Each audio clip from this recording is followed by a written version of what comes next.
দেখ না বড় ভাই দাঁড়া রয়েছে বাইরে দেওস না কি লাগবো দেখ জিগা কি লাগবে বড় ভাই? ভাই আমার 1 কেজি আলু দিয়েন, 1 ডজন ডিম দিয়েন আর একটা গুঁড়া দুধের প্যাকেট দিয়েন। 1 ডজন আলু, 1 কেজি ডিম আর একটা গুঁড়া দুধ।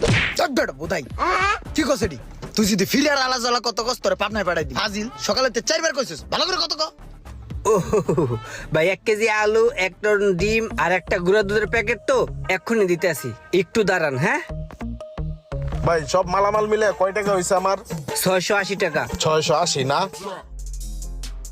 680 তো বিল হইলো, কিন্তু আমার কাছে তো খুচরা নাই। আর ভাই টাকা তো আমার কাছে আছে, কিন্তু এই টাকাটা একটা কাজে দিতে হইব এখন। আর আমার কাছে খুচরা 600 টাকা আছে, 80 টাকা পরে দিলে হইব না?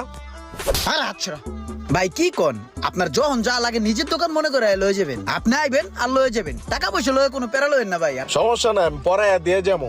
আরে ভাই আইন তো। কিরে তুই বেটার বাকি দিলি?